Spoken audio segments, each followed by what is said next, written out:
एक छोटे से शहर में विवेक नाम का एक लड़का रहता था। वह पढ़ाई में ठीक था, मेहनती भी था, लेकिन उसकी एक बड़ी समस्या थी।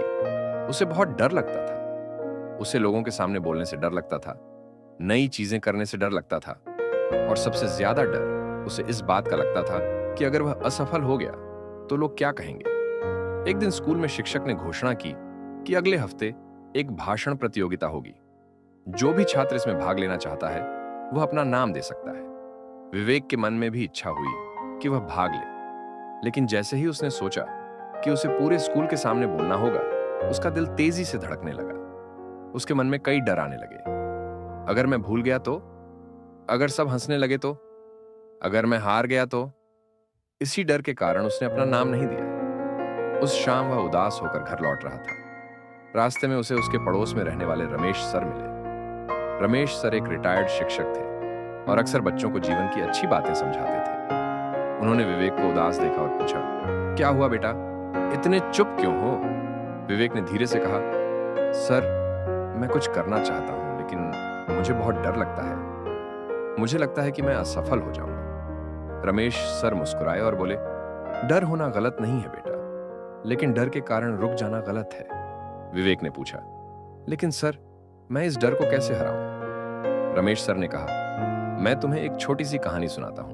उन्होंने कहा, जब मैं तुम्हारी उम्र का था, तब मुझे भी लोगों के सामने बोलने से बहुत डर लगता था। एक बार मुझे पूरे स्कूल के सामने भाषण देना था। उस दिन मेरे हाथ कांप रहे थे, आवाज भी कांप रही थी। लेकिन मैंने सोचा कि अगर आज डर के कारण पीछे हट गया तो शायद पूरी जिंदगी पीछे ही हटता रहूंगा। इसलिए मैंने डर के बावजूद मंच पर जाकर बोलना शुरू किया।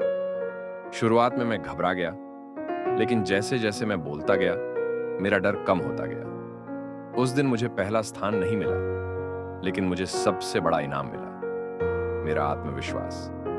विवेक ध्यान से उनकी बात सुन रहा था। रमेश सर ने कहा, डर को हराने का सिर्फ एक तरीका है, उसका सामना करना। उन्होंने विवेक को 3 बातें बताई।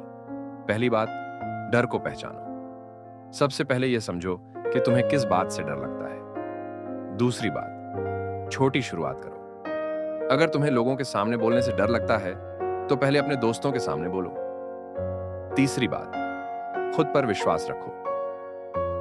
जब तुम खुद पर भरोसा करने लगते हो, तब डर धीरे धीरे खत्म होने लगता है। अगले दिन स्कूल में भाषण प्रतियोगिता के लिए नाम देने का आखिरी दिन था। विवेक का दिल फिर तेज धड़कने लगा, लेकिन इस बार उसने हिम्मत की। वह शिक्षक के पास गया और बोला,